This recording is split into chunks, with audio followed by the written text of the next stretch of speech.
representational politics. मुझे बीच में ये बता दीजिएगा अगर if there is any issue with my voice or my image, please let me know. It is so If far I'm clear, audible, sir. You are if audible I'm and audible, it's I'll proceed. quite visible also. Yeah. Ji. Ji, sir. I welcome all the participants. What is to be written on Dr. B.R. Ambedkar's idea of electoral representation that I have already written in the book by the name of Ambedkar Gandhi Patel, The Making of India's Electoral System. What I have done after that, after 2016-17, is to go beyond and a little unexplored areas. What I'd like to initially touch is a slight historical aspect. Before even Dr. B.R. Ambedkar initiated his journey into demanding electoral representation, one of the most important things that emerged in India in 1909 was the demand by Muslims. So let us talk about certain principles here. When Muslims spoke about their representation, and later on in 1919, Dr. B.R. Ambedkar initiated this entire representational politics in 1919 before the Southborough Commission. The principles that came across is one, the right to self-representation.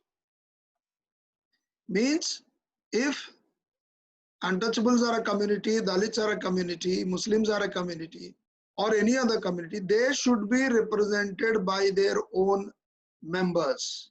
That is primary. Basic principle, right to self-representation.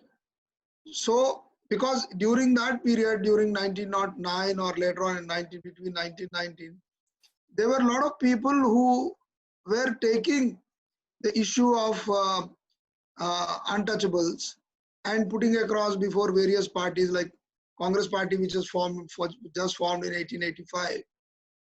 So the entire aspect of right to self-representation. Of course, we have reached a long stage today after 1950, we have achieved that. But the underlying principle is important. Then is the right to self-determination.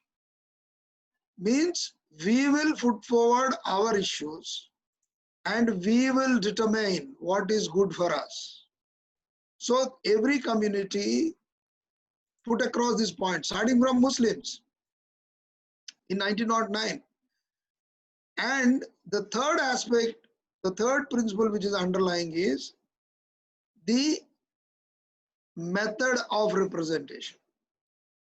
So again, I'll repeat, there are three things: right to self-determination, right to self-representation, right to self-determination, and the third one is method of representation. Method of representation, which initially the Muslim community pushed in the British colonial period, was a method of separate electorate. There can be a joint electorate also, the way we have today, where everybody votes and of course elects only a Dalit candidate or scheduled caste candidate in a reserved constituency. But the method is also important. So the entire aspect of the method of election became a major issue between Ambedkar and Gandhi in London in Round Table. Now let's see what happened in 1916. In 1916, the Hindus and Muslims of this country got together and they signed what is called a Lucknow Pact. So where was Dr. B.R. Ambedkar during this period? He was in the US. He was studying. He came back in between and going back. That was his journey at that time. In 1916, in the Lucknow Pact, the Hindus and Muslims got together and said, okay, these are the methods of self-representation and these are the methods of the method of election. So Hindus at that point in time accepted the Muslim condition that on separate electorate. And also the Muslims push forward another aspect, that in the cabinet there should be representation for Muslims. At the time there were not many cabinets formed. They later on formed in 1919 after that reforms. And they also said, the Muslims also said, keeping in view their cultural identity, their unique cultural identity, they pushed one aspect. They said any law or any resolution that affects the Muslims should be passed by not less than 2/3 of Muslims in that particular council or assembly. If you see Dr. B.R. Ambedkar's further writings later on in 40s, he also somehow talks about these kind of things. But after 1916, when the Hindus and Muslims got together, in 1919, Dr. B.R. Ambedkar had to, for the first time, push that these three principles, the right to self-representation, right to self-determination, and the method of election. Of course, the British government did not agree to that in 1919. They just increased the number of nominated seats. The nominated seats were increased to 20 in various states. There were representatives in Bengal, there were representatives in Madras Presidency, there were representatives in Bombay Presidency, where Dr. B.R. Ambedkar was there. We majorly know only Dr. B.R. Ambedkar's work in that time because of Maharashtra government has published all his works.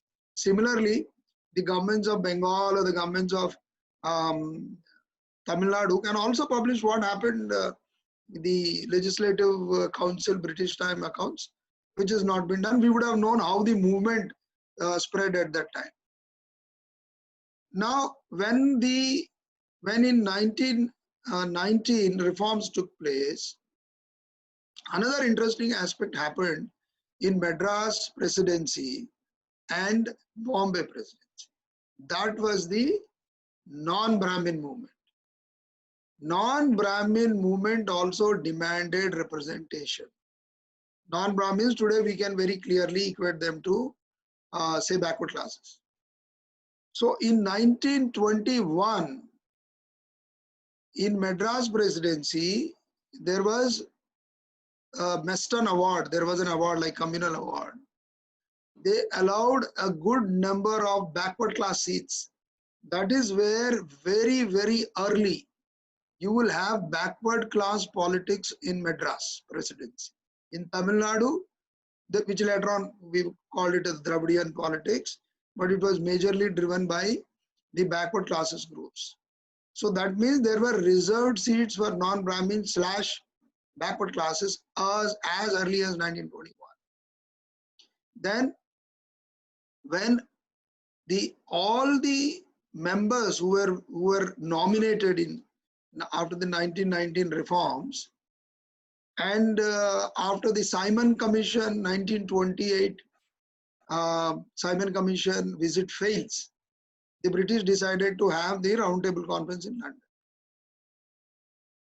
There was a demand from all the untouchable members or scheduled caste members in all the nominated states.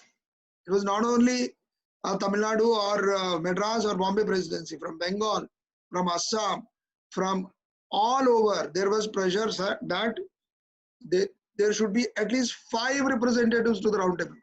So what I am looking at is an overall Dalit movement of say 1920s and 1930s, early before 1930, put so much of pressure on the British government. So eventually British picked up, of course, 2 people, Dr. B.R. Ambedkar from Bombay Presidency and Rattamalai Srinivasan from the Madras Presidency to appear.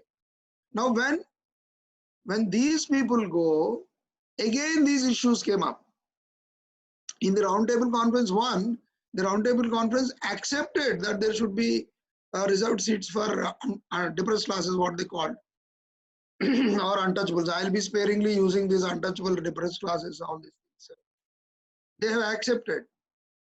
So we all know about the Gandhi Ambedkar clash, where Gandhi opposed the method of representation. Initially, of course, he opposed that.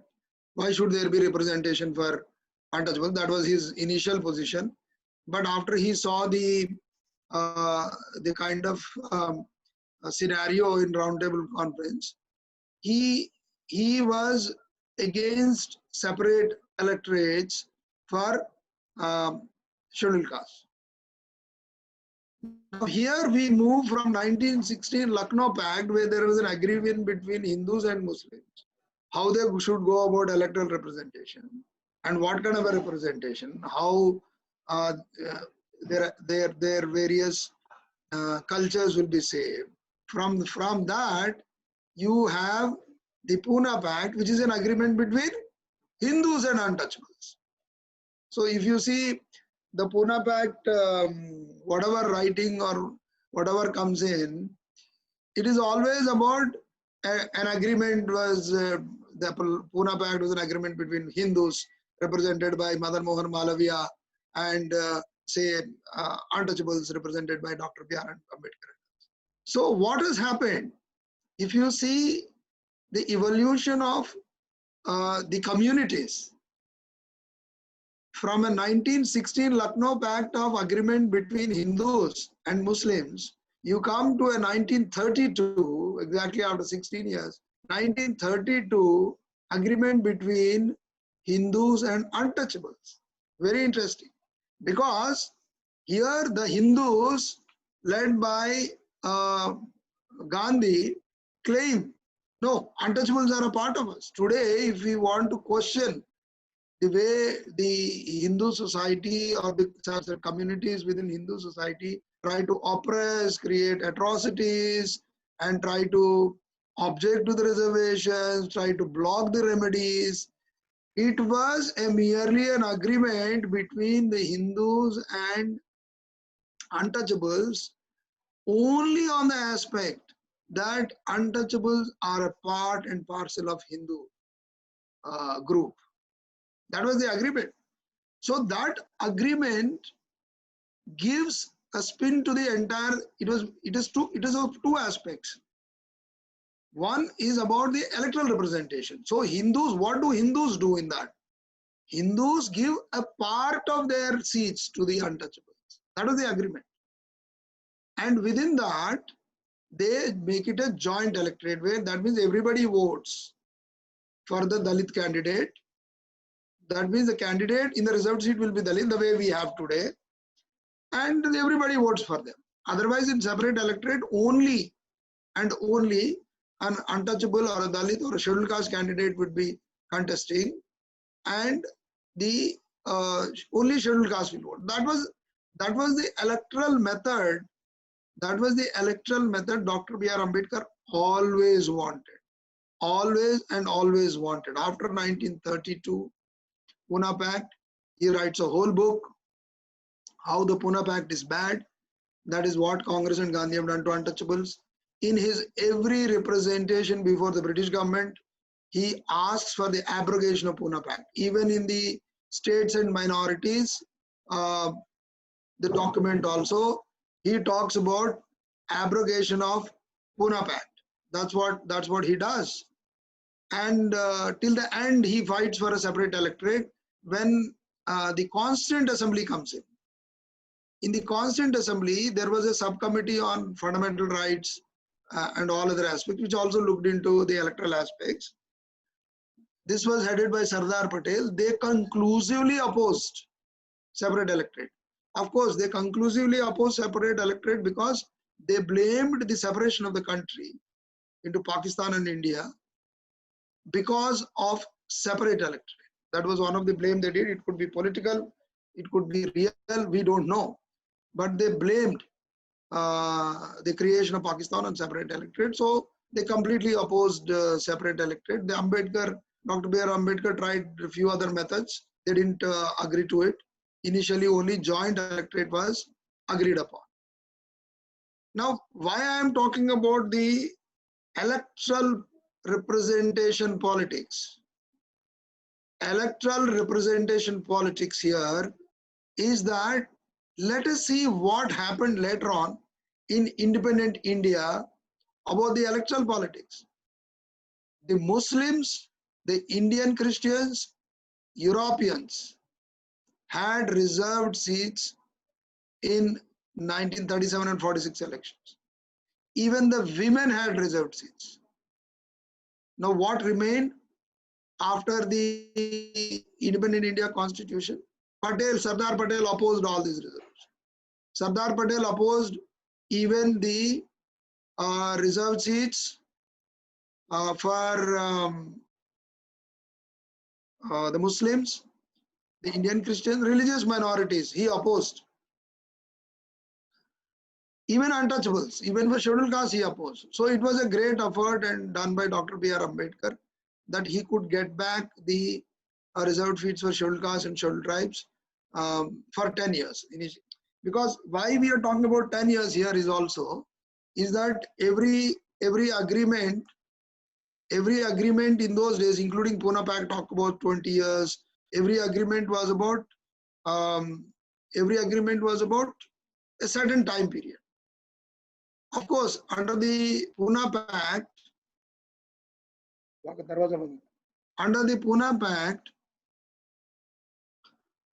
it was 20 years. And in the in the Indian Constitution, of course, it was 10 years at that point in time. But Pune Pact carries a very important clause. It says what is to be done with the pact is with mutual agreement. So if anybody raises a point that why scheduled castes and scheduled tribes are having reserved seats extended every 10 years, it is an aspect of mutual agreement. The day the scheduled castes or scheduled tribes say, we don't want reserved seats, it's a mutual agreement. If both of them agree that we don't want seats, okay, it's fine. But till the time, the basic agreement is that it's a mutual agreement to extend or change. I am bringing in Pune Pact here because Pune Pact is the basis for the electoral representation of scheduled castes. Of course, they added scheduled tribes later on. Now, let us come back to the representation in the 1935 Act or the 1935 Constitution of British India. Women had reserved seats, backward classes had reserved seats, untouchables, Muslims, Indian Christians, Sikhs, Europeans, Anglo-Indians. Now what happens in independent India? Sardar Patel opposes religious minorities, and of course there was no women also. There were a group of women in the Indian Congress at that point in time who opposed reservations. Very surprisingly. There was an entire group who led saying that we don't want reservations. So no religious minorities, no backward classes, no women. Let's see what happens after a few decades of Indian independence in 1990s. In 1990s, when again Rajiv Gandhi government was there was a Congress government, and for a long time there was a pressure on the Indian polity that women should have representation. So what happened? We had the amendments to the Constitution where under the Panchayati Raj and the municipal bodies, they became constitutional bodies, and we provided for reservation for women and also for backward classes, apart from scheduled castes and scheduled tribes. So we enter into a new phase. So that is why I am saying we are trying to extend the Ambedkarite politics of representation. Again, these aspects would come in. The right to self-representation, right to self-determination. Then The women enter in a big way in 1991, and every state, of course, had major elections, and the backward classes come back into the electoral arena in the Panchayati Raj institutions and the local bodies. Now, immediately after the women get reserved seats in the Panchayati Raj and local bodies, we have the major resolution by the same government at that point in time about reserved seats for women in the legislative assemblies and parliament. Now, what happens to that aspect of women reservation? Now, why I am trying to bring backward classes reservation and women reservation here is because that any community which is based on these principles of right to self-representation, right to self-determination, and the method of electoral representation, the method of election. The scheduled castes or scheduled tribes today can never oppose any demand for reserved seats in the electoral arena by the backward classes or by the women. So because it's based on Dr. B.R. Ambedkar's principles. So initially it started wobbling about the 30% of reservation, and then eventually when the women reservation bill came in, women reservation bill was introduced several times. It was introduced several times into the parliament by irrespective of whichever government it was, and it was stalled. What did the women reservation bill have? It said 1/3 of reserved seats from among the scheduled caste seats, from among the scheduled tribe seats. It got stalled on one issue. That was the political parties representing backward classes majorly, they opposed women reservation, saying that there is no representation of backward classes women. They said all sorts of things, but the entire focus is about the lack of representation of backward class women, which was there in the Panchayati Raj and the urban local bodies for backward classes. Now, how do we look at it? What is the constitutional position? How are the backward classes defined? Let us go and check the constitution of Article 16(4), where it uses a word called backward class of citizens. What is this backward class of citizens? The Article 16(4) backward class of citizen definition encompasses everybody. That includes scheduled castes, scheduled tribes, socially and educationally backward class of citizens, and now economically backward classes. So Article 16(4) encompasses everything. Now, when the first amendment to the Constitution took place in 1951, Dr. B.R. Ambedkar led that bill of first amendment. He introduced a word called socially and educational backward class of citizens. That appears in Article 15(4). Of course, again, the economically backward classes of citizens also comes in the further amendments. Now, the usage of this word, now we will find backward class citizens of words at two places. Now let us see where else it comes in. It comes in Article 243 and 243D and 243T, where it uses a word backward class of citizens. Again, that's at the 73rd and 74th amendment, which brought in the reservations in Panchayat Raj and urban local bodies. Now we have a very interesting judgment. Now, as usual, whatever reservation happens to anybody, we have in our great country, people will immediately rush to the Supreme Court opposing it. What our government does in favor of the overall backward class of citizens. So people approached the Supreme Court and said that these reservations for women is okay. Reservation of backward class of citizens should not be allowed in the Panchayat Raj and local bodies. The Supreme Court upheld the reservations for backward class of citizens. It said it is up to the state government, because they are local bodies.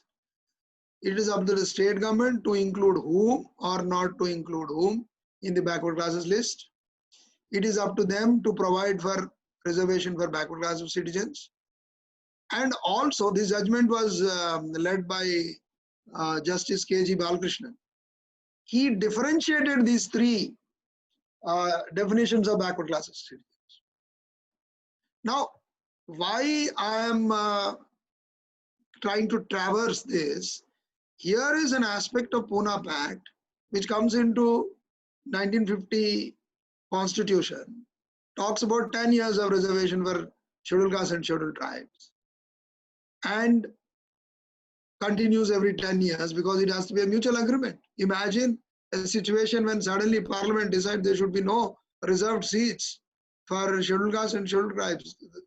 The polity will not sustain. It is difficult to imagine. And here is the evolution of same Ambedkarite principles of right to self-representation, right to self-determination, and the method of election.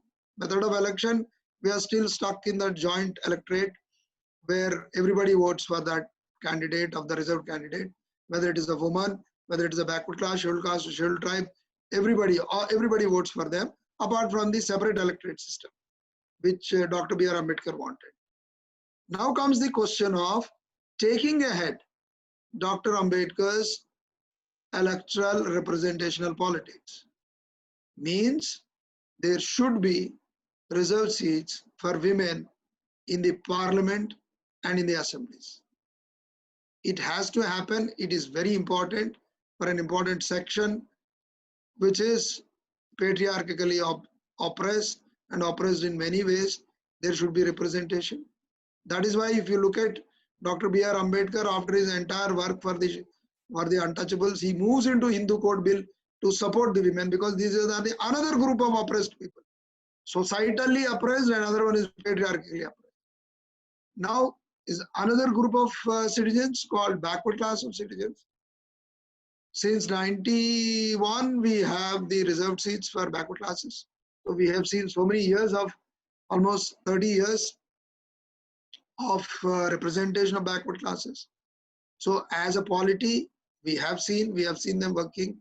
So it is time that we extend Dr. B.R. Ambedkar's principles into reserved seat for backward classes in the assembly and in the parliament.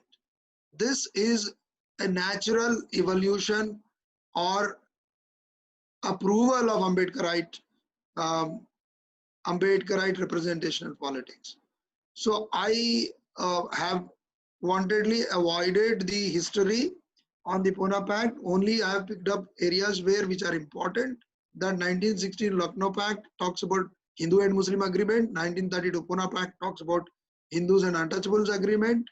And then we move into the electoral representation in 1935 Act for women, backward classes, for tribal groups, for religious minorities.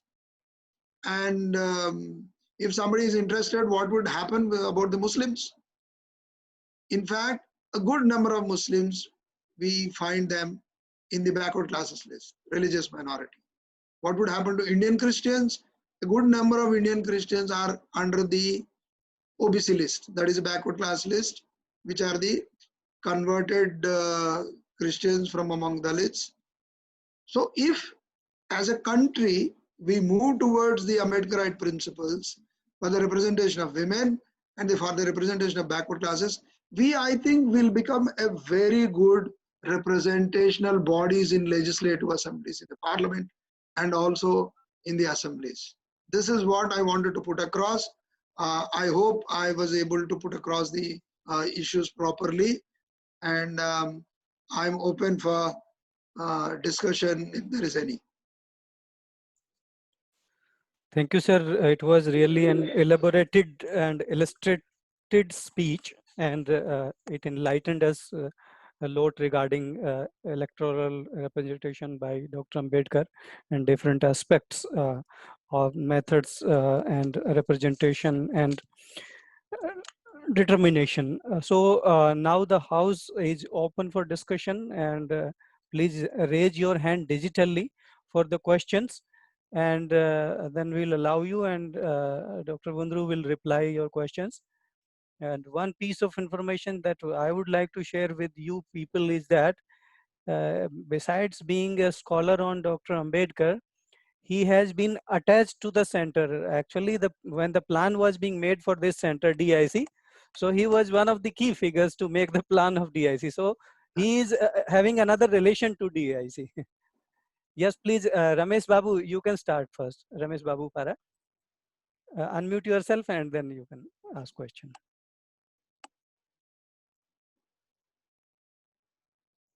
Sir, Ramesh Babu is a postdoctoral scholar at DIC.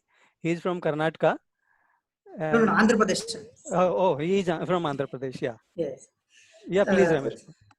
Sir, this is really very interesting and also very historically presented work, sir. So my question is with relating to I have read your book, and also I have read I've been following the entire electoral representation historically. So my point is, if at all the question of representation for women and also backward classes. So what would be the method? How we will actually follow the methodology? What would be the method? Whether we go by popular caste based living in a particular place, or what would be the method we will, especially if we want to argue it for sanction of the representation, what would be the method or methodology that would be useful for the sanction of representation, especially for women? That is one question. And the other is especially representation at local level, especially the local panchayat level. So there is a popular demand coming from the rural areas, especially panchayats. If a panchayat consisting of 200 households, if it would be given a separate electorate, scheduled caste electorate, as like we are giving it for the assemblies and as well as the parliaments, is that also possible at the panchayat level for both scheduled castes, scheduled tribes, and also women, backward classes? So what would be the method? I am interested in. I want to listen from you. Thank you, Dr. Ramesh Babu Garu. Dr. Ramesh Babu's first question is about the methodology by which we can go about women representation. If the bill, the Women Reservation Bill is already available. It's online. It talks about, in fact, women reservation also has a time period. It doesn't talk about interminably. But very interestingly, the bill talks about 3 cycles. That means after every 5 years, guessing that there'll be elections. It talks about a very interesting aspect of rotating the seats for women, which was also opposed. So 1/3 is the basic idea. That means, for example, if scheduled caste seats, 1/3 would go to women, scheduled tribe, 1/3 would go to women.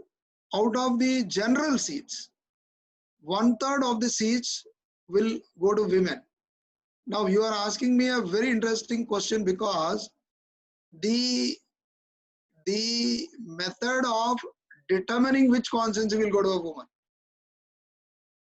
Now what happens in scheduled castes and scheduled tribes, when the delimitation commission sits, they just take the constituencies, just check which constituency in that particular state has the highest percentage of scheduled caste votes, say for example, if there are 10 reserved seats, say 10 reserved seats, they will take the top 10 and then pick it and say, okay, these are all reserved. In the women, how do you do it?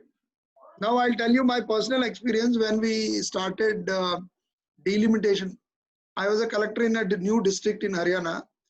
So we had to do delimitation of the consensus. Then how would you select? We went by lots. We went by lots, which seat would become women reserved. That is how it is, even for the backward caste. Of course, backward caste, we can have a methodology of, looking at the percentage of backward caste on basis of whatever data the government would do it. Now, I will also extend this argument to backward classes because the entire aspect of backward classes reservation is taking a back seat because of the lack of data. The data, of course, is been made and available. It's there in what is called socio-economic caste census data. But the socio-economic caste census data has not been put out by the government. The socio-economic caste census data was done by, the survey was initiated in the UPA government. And it was the Home Minister Chidambaram who scuttled, I can now openly say, that he scuttled the idea of socio-economic caste census data or backward classes reservation to be done under the Census Act. He scuttled it. And it was done as a BPL survey, virtually like a BPL survey. So it had a lot of errors. So but this socio-economic caste census data, which has the caste data of all castes in this country, is actually now used for determining the BPL. Now, Ayushman Bharat scheme uses this data. Even the new ration cards uses this data on what is basis called deprivation points. So anyway, so backward classes, we need data. We need data, or we can of course always freeze whatever available data when we are going at. Second question, you're talking about separate electorate in villages and local bodies. In fact, when you delimit a constituency or a ward, we call them wards in panchayats, and when you delimit, the delimitation determines almost that that particular ward is a separate electorate. Because of the geographical existence of scheduled castes in a town or a village, in a village they are on one side. If you delimit those houses into a ward, that is a cent% SC reserved and SC elected ward. Similarly, in urban areas, the scheduled castes remain in one side. Of course, we can certainly introduce separate electorate in panchayats. The separate electorate is basically you just delimit a constituency. You just delimit a constituency. Constituency can be of any shape. It is just take a chart and you try to delimit them. Draw a line, okay, these are the houses and things like that. We can do that, but it's of course, it's a political process. There should be a political demand and should be done. Thank you. I hope I have answered this. Thank you, sir. Parul is the next postdoctoral scholar at DIC. Parul, ask your question, please. Good afternoon, sir. It's really, very informative session. But actually, the moment we talk about self-representation, my concern is that what should be the strategies when there is a lack of understanding of their own case theory and causes of action. Another concern is that as your PS of Haryana, once I got a chance to visit Haryana Khap Panchayat with the concern of some research data collection, one of the co-scholar, and I interacted there with some of the scheduled caste panchayat representatives, and I came to know that they are just acting as a rubber stamp. On paper, actually they are working as a pradhans and all, but they have no idea like what are their rights, what are their jurisdictions, what they can do or they can't do. What should we do? What are our strategies to look into these kind of a situation? This is my concern basically. It's a very interesting area of concern. Primarily, when you are talking about self-representation of self-determination, the very aspect of a certain number of members sitting in a parliament or an assembly in all likelihood will not cause any damage to their core cause. That is like, I'll take an example of reserved seats. That should not cause a damage. That is what the scheduled caste or scheduled tribe politics have come up. I'll give you an example. When UPA 1 came to power in 2004, they moved a bill on what is called the reservation bill for scheduled caste, scheduled tribes, backward classes. That was one of the common minimum program. When they drafted a bill, that bill was more anti-reservation than pro-reservation. It was more restrictive. So in a commotion, it got passed in the Rajya Sabha. When they realized, suddenly it was placed on the table, it was passed. Hardly people could read it. So when suddenly the MP started looking into it, you can't believe all of them got together, irrespective of the party. They got together and they said that this bill will not go to Lok Sabha. It didn't go. Of course, after that there was no revised bill also. So what I'm saying is that the mere presence of them, of course, the party politics comes into picture, and the party politics and the party whip determines a lot of things. I'll give you another best example, of course, which I quoted in my book also. There was an amendment for reservation in promotion after the Nagaraj judgment. It was moved in Lok Sabha. The Samajwadi Party at that point in time had 20 MPs. Out of the 20 MPs, 10 MPs belonged to the scheduled caste category. When the party told them that this amendment should not take place, the amendment was in favor of scheduled caste and scheduled tribes. When the party told them, it was a scheduled caste MP who went into the well of the parliament and took away that bill and tore it off. Very surprising. So the control of party and the control of whip is very, very damaging. That is where we come to Dr. Ramesh Babu's point of separate electorate. Even when Dr. B.R. Ambedkar, what Congress and Gandhi have done to Ambedkar, also talks about it. You know, how much a party controls. So how and why what are the methods by which we can do? Of course, are the methods of separate electorate.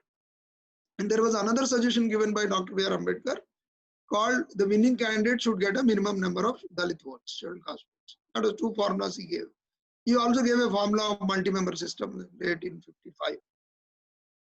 So this is how it has to be evolved, and the aspect of that particular community's interests have been taken care of.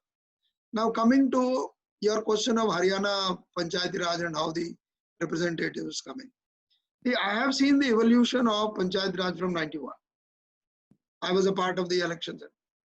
When we were doing meetings in 90s, for example, Jila Parishad meeting or a block Panchayat meeting, the husband would also come with the women and sit inside.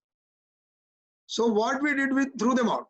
So there is an evolution. I have seen it's also, if you don't mind, the women from scheduled caste and backward classes are more forthcoming.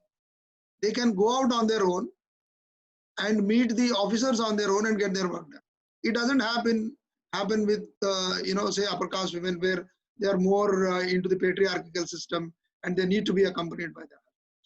Now yes, in the villages, when a Dalit Sarpanch is elected, in some villages certainly, Dalit Sarpanches are guided by the majority community. It happens, and that is the truth, and that is how the village society is happening. And of course, there has to be an evolution. The Dalits will have to, and I will tell you another example where when the majority community of a village decides who has to be the Sarpanch. I know a case in Uttar Pradesh where in a village majority were of Chamar scheduled caste, and there were minority Musahar people, or I think Pasis were in majority, Musahars were in minority in eastern UP. The majority community put a Musahar candidate, and got him elected, and that particular Musayar candidate was under the control of the majority. So these are all societal politics. The movement will have to take care of them. That's what I think. Thank you. Sir, can we take one or two more questions, if you allow? Yeah, we can go ahead. Okay. The next scholar is Dr. Dhaneshwar Bhoi from Odisha, and he has been a scholar of TIS also. Now he is a postdoctoral scholar of Dr. Ambedkar International Center. So Dhaneshwar Bhoi, ask your question, please. Good afternoon, sir. Hello, may I audible? This is very nice presentation. I am happy that I am a part of this lecture. So my question is that, like, electoral representation, which was in our knowledge it was 10 years, then it is extending, but it is good that we know through you that it was like mutual understanding or mutual agreement. Whenever the situation is not changed, it should be continue. And connecting to this, like some scholars, they are claiming that those who are in like second generation and other, they should not claim the reservation. But my question is that if somebody is in second generation and so when he or she is applying in some position, but in open category, they are also not entertained. If they score well and also even perform well also, it is a perception that this is also alternatively reserved for the open category, that position.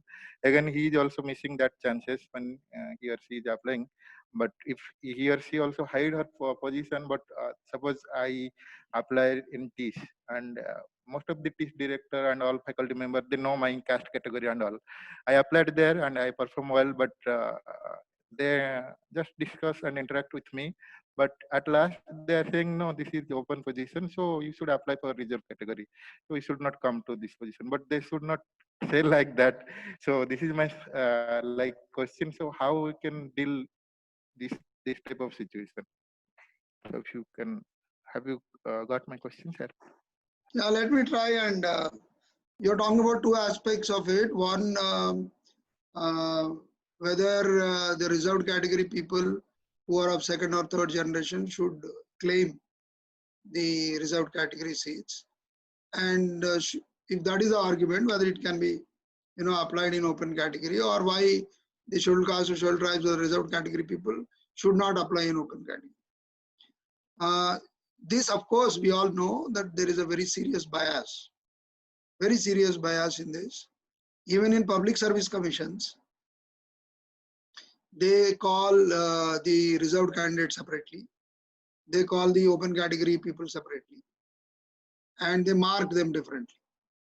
In fact, in Madhya Pradesh, there was a major movement initiated by one of the senior IAS officers there, who said that the entire marks of the scheduled caste and open category was taken out, and it was shown. In fact, it was also done in the some analysis was done in JNU also, where how the marking went low for reserved category people. There is a bias. Now, how do you systematically attack it? There was a judgment in one particular case by the Supreme Court where it said that the various communities categories should not be called separately. They should be called together. UPSC, for example, in civil services examination, they call together. They don't mix up. They don't call separately. They call all of them together. Now, there is a systemic bias of the group of people where now eventually they have come to think that the open category is for general category. General category are these particular community of people who want to claim it. That needs to be, of course, consistently attacked. And I also look at your point on second generation Dalits, should they take reservation or not. I personally don't agree with you, because it is representation and it is not reservation. If you get into this rigmarole, it's a very, very dangerous ball game where you get into this entire aspect of who should have, who should not have, and which generation should do. You are getting embroiled in that game of who should get, who should not get, rather than looking at the overall limiting of the representation. The scheduled castes or scheduled tribes are very slowly, very coolly losing out many jobs in the public sector. And in the private sector, there is no representation. So in an overall representation aspect, there the agitation should go. If you get into first generation, second generation, you will get into the rigmarole. That's for example, I'll tell you, there was a very, very funny judgment by Supreme Court. They started defining social and educationally backward. You know, I think Ashok Thakur case. Supreme Court went into so much into who is socially and educationally backward. They have of course applied creamy layer. They have removed one good big chunk of, I'm of course against this creamy layer concept, but they removed this chunk. Now they say, Acha, how do you define educationally backward? Okay, if somebody passes graduation, then he is no more educationally backward. That is the argument. This is a big joke. So they say, okay, if any backward class who has cleared graduation should be removed from the list. So one should not get into this idiotic expressions of, you know, there should be an overall representational aspect. In fact, they talked about, there was a discussion on creamy layer in reservation information. That's even very ridiculous. How do you determine a creamy layer in a reservation? So people will get embroiled in it. Of course, there has to be movement. The cases like yours where they did not allow you into the open category should be brought up. Now the explosion of digital media is so much, you can see the personalized experiences, lived experiences are being expressed all over. They should come out in a big way, and we should fight it out. Thank you.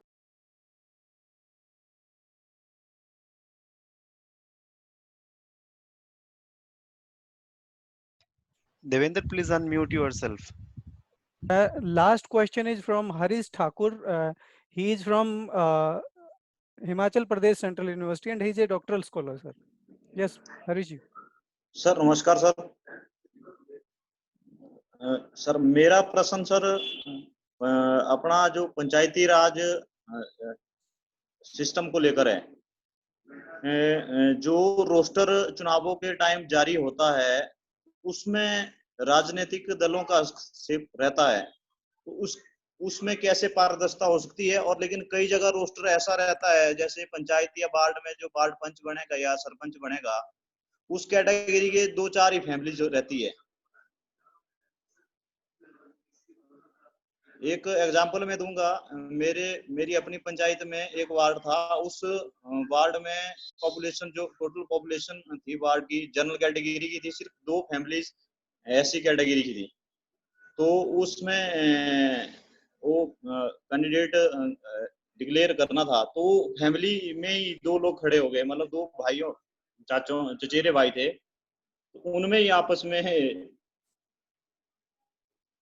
दोनों जो general category के लोग थे तो उन्होंने दोनों ओर से खड़े कर दिए, या बीजेपी समर्थित थे, कुछ कांग्रेस समर्थित थे. तो वहां भी मतलब ऐसा एग्जांपल आया. तो मैं ये चाह रहा हूँ कि पॉलिटिकल पार्टियों की इंटरफेयर और इसका जो रोस्टर रहता है इसको लेकर थोड़ी पारदर्शिता कैसे वर्तमान में हो सकती है? एक प्रोसेस होता है जिसको बोलते हैं डिलिमिटेशन ऑफ वार्ड्स. जी सर. जब भी ये वार्ड बनती है, वार्ड बंदी बोलते हैं उसको, वार्ड बंदी होती है तो उसको एक पारदर्शक तरीके से ही करते हैं. वो एक इनिशियल ड्राफ्ट होता है, उसको नोटिस में लगाते हैं. जिन लोगों को उस टाइम इंटरेस्ट नहीं होता तो लोग देख नहीं पाते, उस पे ऑब्जेक्शंस मांगते हैं. ऑब्जेक्शंस मांगने के बाद, ऑब्जेक्शन सुनने के बाद उसको कंफर्म करते हैं. तो कई बार ये बदमाशी करते हैं कि केवल बदमाशी पंचायतों में नहीं होती, पार्लियामेंट में भी होती है.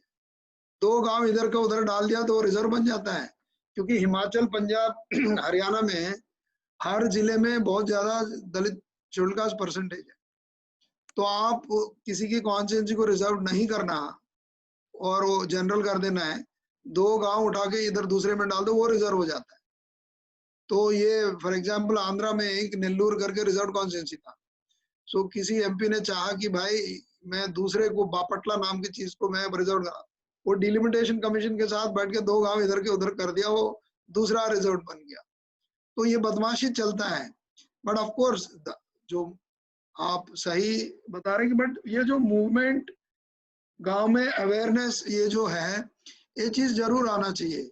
यही हर एक जो समुदाय है, वेदर वो मुस्लिम है, रिलीजियस माइनॉरिटी है, विमेन है, बैकवर्ड क्लासेस है, दो पहलू से चलता है। एक मूवमेंट अलग होता है, ये मूवमेंट एक अवेयरनेस के लिए होता है कि हमारा हक क्या है, हम आगे कैसे बढ़ना चाहिए। हक अल्टीमेटली आप, मैं और कोई भी औरतें और कुछ भी क्यों चलते, हमें एक समानता का हक चाहिए। अल्टीमेट चीज इस देश में कि एक समानता का हक है, बराबरी की लड़ाई है। तो उस लड़ाई में जो एक मूवमेंट चलती है, फेमिनिस्ट मूवमेंट भी चल रहा है, फेमिनिस्ट मूवमेंट जबरदस्त चल रहा है। अभी नए नए दृष्टिकोण आ रहे फेमिनिस्ट मूवमेंट। सो ये मूवमेंट जरूरी है। मूवमेंट एक अलग चीज होती है, पॉलिटिक्स एक अलग चीज है। पॉलिटिक्स आपको जब इलेक्ट्रल पॉलिटिक्स पे आते हो, वो केवल वोट की गिनती में रह जाती, वो बूथ मैनेजमेंट में रह जाती। तो इसलिए पॉलिटिकल पार्टीज कई चीजें तो बॉदर ही नहीं करते, अल्टीमेटली वोटिंग के टाइम में देख लेंगे कि बूथ मैनेजमेंट कर लेंगे, इस लोगों को वोट डालने देंगे, इन लोगों को वोट नहीं डालने देंगे। तो हमारे लिए और जो एक देश को आगे बढ़ाने के लिए मुझे ऑलवेज लगता है तो मूवमेंट और अवेयरनेस टुवर्ड्स राइट्स बहुत इंपॉर्टेंट हर एक चीज के लिए। जब बाबा साहब ने जो हिंदू कोड बिल शुरू किया था, औरतें जाके धरना दे दिया, हमें नहीं चाहिए Hindu code bill. India gate के फोटोग्राफ्स है, भाई हमें नहीं चाहिए हिंदू कोड बिल। मतलब ऐसे भी लोग हैं कि आज के दिन उसके फल जो विमेन जो उसके फल ले रहे हैं इक्वालिटी का। तो इसीलिए मूवमेंट मैं समझता हूँ बड़ी इंपॉर्टेंट है, अवेयरनेस इंपॉर्टेंट है। दलितों को समुदाय में बांट दिया जाता है, बांटने के बाद भी भाई इकट्ठा होके आपको एक पर्टिकुलर इश्यू पे कैसे जाना है, ट्राइबल्स के कैसे जाना है। मैं झारखंड, पीछे झारखंड जाके आया था, झारखंड में 4 सरकारें आई 20 साल में, 3 सरकारें ट्राइबल मुख्यमंत्रियों के। आप झारखंड जाके देखिए, आप समझ सकते हो आगे ही नहीं बढ़े। मतलब आपने अलग स्टेट बनाया, 3 ट्राइबल मुख्यमंत्री है, why tribals have not gone ahead, that is an issue to study. And वहां एक और समुदाय पैदा हो गया जो ट्राइबल के बच्चे झारखंड बनने के बाद पैदा हो गए, वो 20 साल के वो वोट डालने शुरू कर दिए, उनकी दृष्टिकोण कंप्लीटली अलग है। So movement of any community, I am not talking about only, even अगर एक इकोनॉमिकली बैकवर्ड क्लासेस भी समझता है कि हमारा जी ये हक है, भाई आप भी मूवमेंट लड़ो, बट हमारा हक के लिए आगे बढ़ना है, इक्वालिटी के लिए बढ़ना है। जो ये चीजें मूवमेंट में होता है, मुझे ऐसा लगता है कि ऑफ कोर्स पॉलिटिक्स अपनी बात है, पॉलिटिक्स हर इलेक्शन से आते हैं, वो अपना इलेक्ट्रल मेथड है, फर्स्ट पास द पोस्ट, जिसको एक वोट भी ज्यादा मिल गया वो जीत गया, तो इसी का गेम चलता रहता है। ये मैं, बट आपने important points raise किए, I hope I have answered. Thank you so much. Thank you, sir. And I'm sorry, scholars, because sir is extremely busy, and on my request, he has spared some time for the center and to address you. And because he is also having a special attachment to the center. So you keep posting your questions to me and to DIC. We'll pass them on to sir, and whenever he gets suitable time, we will reply them. Now I'll request my colleague, Dr. Varun Gulati, for the vote of thanks.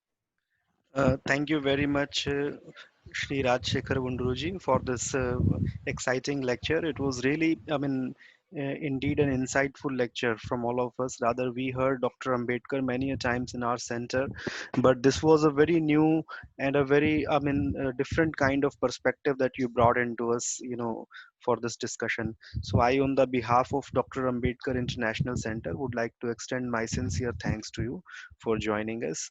And I also thank all other participants, our doctoral and postdoctoral fellows, to join with us. Thank you so much with this. And sir, you want to say something? I think your mic is unmuted, sir. Your mic is muted, sir.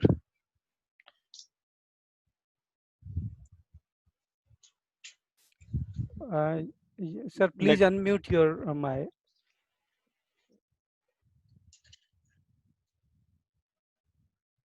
मैं यहाँ से कर देता हूँ. Just a minute. Yeah, I'm open. Yeah, actually, I would like to thank, because I would like to really thank. I have, in fact, जहाँ आज के दिन अम्बेडकर फाउंडेशन खड़ी है, उस जमीन के लिए हमने लड़ाई लड़ी थी. वो जमीन और किसी को जाने वाली थी. इनफैक्ट एट दैट टाइम जो एक्टिविस्ट थे, including D Raja, they went and did a धरना. नहीं तो वो जमीन नहीं बचती जनपद जैसे जगह में अंबेडकर फाउंडेशन बनाने का, उसमें मेरा भी एक छोटा सा रोल रहा। तो मैं आप in fact I am very excited कि मैं धन्यवाद करना चाहता हूँ डॉक्टर देवेंद्र सिंह जी को, आप सभी दोस्तों को जो इसमें पार्टिसिपेट किया। Very interesting questions, very insightful मुझे मिला। मैं मेरे दोस्त सुमन कुमार जी इसमें आए हैं, मैं उनको भी धन्यवाद करना चाहता हूँ participating. Thank you so much. Thank you, sir. Thank you, sir. Thank you Thank so you. much. Thank you.